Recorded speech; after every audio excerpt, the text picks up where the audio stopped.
അപ്പോൾ നമ്മൾ വയനാട്ടിലെ കൊല്ലപ്പെട്ട ആനയാക്രമണത്തിൽ കൊല്ലപ്പെട്ട പോളിന്റെ മൃതദേഹം ഇപ്പോൾ പുൽപ്പള്ളിയിൽ എത്തിച്ചിട്ടുണ്ട്. സമരക്കാരൊക്കെ പ്രതിഷേധവുമായി രംഗത്തുണ്ട്. കൂടുതൽ വിവരങ്ങളുമായി അരുൺ അമൃതനാഥ് ചേരുന്നുണ്ട്. അരുൺ, പ്രതിഷേധം ശക്തമായിട്ടുണ്ടോ? എങ്ങനെയാണ് ഇപ്പോൾ അവിടെ നിന്നും ലഭിക്കുന്ന വിവരങ്ങൾ?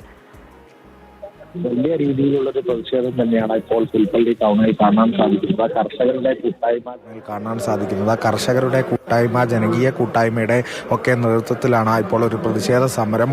മരിച്ച പോളിന്റെ മൃതദേഹം ഇപ്പോൾ പുൽപ്പള്ളി ടൗണിൽ എത്തിച്ചിട്ടുണ്ട്. ഇവിടെ മൃതദേഹം വെച്ചുകൊണ്ടുള്ള ഒരു സമരമാണ് ഇപ്പോൾ ഇവിടെ നടക്കുന്നത്. നേരത്തെ തന്നെ കുടുംബവും നാട്ടുകാരും ഒക്കെ നിലപാട് വ്യക്തമാക്കിയതാണ്. നഷ്ടപരിഹാരവും ഈ കുടുംബത്തിലൊരാൾക്ക് ജോലിയുമുള്ള ഉറപ്പ് ലഭിച്ചതിന് മാത്രമേ ഈ മൃതദേഹം ഏറ്റുവാങ്ങൂ എന്ന നിലപാടാണ്.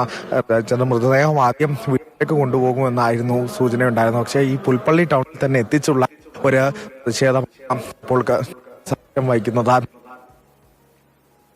ഇതിൽ നടക്കം മാറുന്നതിന് മുമ്പ് തന്നെയാണ് രണ്ടാമത് മരണം സംഭവിച്ചിരിക്കുന്നത്. പടമലയിലെ അജീഷിന്റെ മരണം കഴിഞ്ഞ് ഒരാഴ്ചക്കകം തന്നെ മറ്റൊരു മരണം കൂടി ഇന്നലെ പോളിന്റെ ജീവനാണ് ഈ കാട്ടാന ആക്രമണത്തിൽ നഷ്ടമായത്. ഈ കുറുവ ദ്വീപിലെ ടൂറിസം ജീവനക്കാരനായിരുന്നു, ഇക്കോ ടൂറിസം കേന്ദ്രത്തിലെ ജീവനക്കാരനായിരുന്നു, ഗൈഡായിരുന്നു ഈ പോള് ഇന്നലെ അവിടെ ഈ പടമലയിലെ സംഭവത്തിന് ശേഷം അജീഷിന്റെ മരണത്തിന് ശേഷം ഇവിടെ കുറുവ ദ്വീപിൽ ടൂറിസം ഉണ്ടായിരുന്നില്ല. അപ്പോൾ അത് നിയന്ത്രിക്കാൻ വേണ്ടി അവിടേക്ക് വരുന്ന ആളുകളെ ഈ വിവരം നൽകാനായിരുന്നു 2 ഗൈഡുമാരെ അവിടെ ഉണ്ടായിരുന്നത്.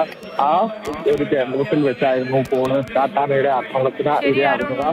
ഇപ്പോൾ ആ ദൃശ്യങ്ങൾ ഒന്ന് കാണാം. ഈ കാര്യങ്ങൾ ധരിപ്പിച്ചിട്ടുണ്ട്.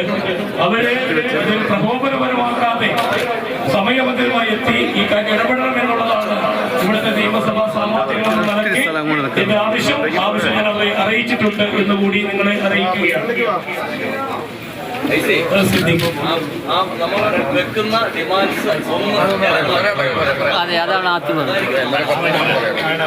അഭിവന്ദ്യ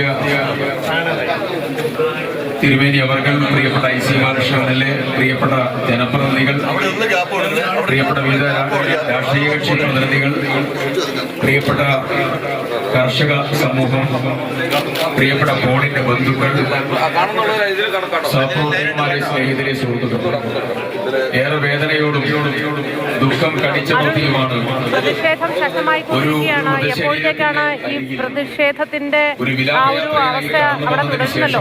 അവിടെ നിന്നും എപ്പോഴാണ് പോളിന്റെ മൃതദേഹം സംസ്കാര ചടങ്ങുകൾക്കായി കൊണ്ടുപോവുക? അഭിവന്ദ്യ പിതാവ് ഇവിടെ സൂചിപ്പിച്ചു. വീട്ടിലേക്ക് എപ്പോൾ കൊണ്ടുപോകുന്ന ഇപ്പോൾ ഒരു വ്യക്തതയില്ല. നേരത്തെ തന്നെ ഈ നാട്ടുകാരും ഈ കൂട്ടായ്മയൊക്കെ വ്യക്തമാക്കിയതായിരുന്നു. ഈ ആവശ്യം അംഗീകരിച്ചാൽ മാത്രമേ ഈ മൃതദേഹം ഏറ്റുവാങ്ങൂ എന്നൊരു നിലപാട് തന്നെയായിരുന്നു ഇവരെടുത്തത്. അത്തരത്തിൽ ഉള്ളൊരു പ്രതിഷേധം തന്നെയാണ് ഇപ്പോൾ പുൽപ്പള്ളിയിൽ കാണാൻ സാധിക്കുന്നത്. പുൽപ്പള്ളി ടൗണിൽ നേരത്തെ സിദ്ദീഖ് MLA ഒക്കെ ഈ മൃതദേഹത്തിനൊപ്പം സഞ്ചരിക്കുന്നുണ്ടായിരുന്നു. അവരോടൊക്കെ ബന്ധപ്പെട്ടപ്പോൾ വീട്ടിലേക്ക് പോകുന്നതാണ് ആദ്യം കരുതൽ. പക്ഷേ ഇവിടെ ഇപ്പോൾ ഒരു പ്രതിഷേധം നടത്തുകയാണ് ഉണ്ടായിരിക്കുന്നത്. പുൽപ്പള്ളി ടൗണിൽ മൃതദേഹം ഇറക്കിക്കൊണ്ടുള്ള ഒരു പ്രതിഷേധമാണ്. ഈ പ്രതിഷേധത്തിന് ശേഷം എന്താണെന്നുള്ള ഒരു തീരുമാനം എന്തായാലും കണ്ടറിയേണ്ടത് തന്നെ ആയിട്ടിരിക്കുന്നു. വലിയ രീതിയിലുള്ള ഒരു ആൾക്കൂട്ടം തന്നെ ഈ പ്രതിഷേധത്തിനായി എത്തിയിട്ടുണ്ട്. ജനകീയ കൂട്ടായ്മയുടെ ഒരു പ്രതിഷേധം തന്നെയാണ്. കാരണം ഒരാഴ്ച മുമ്പാണ് ഇതിന് സമാനമായ രീതിയിൽ കാട്ടാനയുടെ ആക്രമണത്തിൽ ഈ പടമലയിൽ വെച്ച് അജീഷ് കൊലപ്പെടുന്നത്. അതിന്റെ നടുക്കം ഇതുവരെയും മാറിയിട്ടില്ല.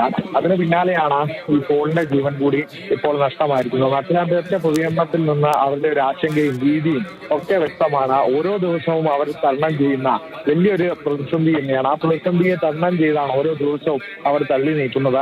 തലനാരിഴച്ചവരെ ജീവൻ രക്ഷപ്പെട്ടവരുടെയൊക്കെ പ്രതികരണങ്ങൾ കഴിഞ്ഞ മണിക്കൂറുകളിലൊക്കെ കഴിഞ്ഞ ദിവസങ്ങളിലൊക്കെ നമ്മൾ കണ്ടു. അങ്ങനെ അജീഷിന്റെ മകളുടെ വാക്കുകളായിരുന്നു നമ്മളെ ഏവരും കേട്ടത്. ഇനി ആർക്കും ഈ ഒരു ഗതി വരരുതെന്ന് അജീഷിന്റെ മകൾ പറഞ്ഞു. പിന്നാലെ പോളിന്റെ മകളുടെ പ്രതികരണം കൂടി ഒരാഴ്ചയ്ക്ക് ശേഷം നമ്മൾ കേൾക്കുന്നു. പോളിന്റെ മകൾ നേരത്തെ നിലപാട് വ്യക്തമാക്കിയിരുന്നു. അവരുടെ കുടുംബത്തിന്റെ നാഥനെ നഷ്ടമായിരിക്കുന്നു. അപ്പോൾ അതിന് വേണ്ട എല്ലാ ഒരു ഉറപ്പും കിട്ടാതെ അവർ ആ ഒരു നിലപാട് തന്നെയാണ് അവരെടുത്തിരിക്കുന്നത്. നാട്ടുകാരായാലും പറയുന്നത് അത് തന്നെയായിരുന്നു. അപ്പോൾ വനം വകുപ്പിനും ആരോഗ്യ സംവിധാനത്തിനും ഒക്കെ എതിരെ ഇന്നലെ ഈ ചികിത്സ വൈകിയതുമായി ബന്ധപ്പെട്ട് ബന്ധപ്പെട്ടൊക്കെയുള്ള ഒരു പ്രതിഷേധങ്ങളും ആരോപണവും ഒക്കെ നമ്മൾ കേട്ടിരുന്നു. കാരണം മാനന്തവാടി മെഡിക്കൽ കോളേജ് ആശുപത്രിയിൽ നിന്ന് വേണ്ടിയ ചികിത്സ കിട്ടിയിരുന്നില്ല. അവിടെ കാര്യമായ ചികിത്സയൊന്നും നൽകാതെയാണ് കോഴിക്കോടേക്ക് എത്തുന്നതിലും വൈകി എന്നുള്ള കാര്യങ്ങളൊക്കെയാണ് കുടുംബം ഇന്നലെ പറഞ്ഞിരുന്നത്. അപ്പോൾ ആരോഗ്യ സംവിധാനത്തെ ഇവരെ പ്രതിരോധത്തിലാക്കുന്ന തരത്തിലുള്ള ചോദ്യം എന്തായാലും ഈ മരണത്തോടുകൂടി ഉണ്ടായിരിക്കുന്നു എന്നുള്ളത് തന്നെയാണ് ഏറ്റവും പ്രധാനപ്പെട്ടുള്ള ഒരു കാര്യം. അപ്പോൾ അത്തരത്തിൽ വലിയ രീതിയിലുള്ള പ്രതിഷേധം ഉണ്ടാകും എന്നുള്ളത്, ഇന്നലെ തന്നെ മൃതദേഹവുമായി പ്രതിഷേധിക്കും എന്നുള്ളത് ഇന്നലെ പോളിന്റെ മരണ വാർത്ത വന്നപ്പോൾ തന്നെ നാട്ടുകാർ നമ്മളോട് വ്യക്തമാക്കിയതാണ്. അപ്പോൾ ഈ സഭയുടെയും കർഷക കൂട്ടായ്മയുടെയും ഒക്കെ നേതൃത്വത്തിലുള്ള ഒരു പ്രതിഷേധമാണ് ഇപ്പോൾ പുൽപ്പറ്റ ടൗണിൽ വെച്ച് നടക്കുന്നത്. പോളിന്റെ മൃതദേഹം ഇപ്പോൾ ഇവിടെ എത്തിച്ചിട്ടുണ്ട്. ഇനി വീട്ടിലേക്ക് കൊണ്ടുപോകുമെന്നാണ് കരുതുന്നത്. പക്ഷേ അത് എപ്പോൾ എന്ന ഒരു വ്യക്തതയില്ല. വൈകുന്നേരത്തോടു കൂടിയാണ് സംസ്കാരം എന്തായാലും നിശ്ചയിച്ചിരിക്കുന്നത്. അപ്പോൾ കൂടുതൽ ജനപ്രതിനിധികളൊക്കെ ഇവിടേക്ക് എത്തുന്നുണ്ട്. അപ്പോൾ ഇവർ ഏത് രീതിയിലായിരിക്കും ഇനി പ്രതിഷേധം മുന്നോട്ട് പോകുന്നത് എന്നുള്ളത് കണ്ടു തന്നെ അറിയേണ്ട കാര്യമാണ്. നേരത്തെ കളക്ടറേറ്റിലേക്കൊക്കെ എത്തുമെന്ന് സൂചനയുണ്ടായിരുന്നു. പക്ഷേ നേരെ ഇപ്പോൾ പുൽപ്പള്ളി ടൗണിലേക്കാണ് എത്തിയിരിക്കുന്നത്. ഇവിടെ വെച്ച് പോളിന്റെ മൃതദേഹം ഇറക്കിക്കൊണ്ടുള്ള പ്രതിഷേധം തുടരുകയാണ്. മോത്തി ശരി അരുൺ.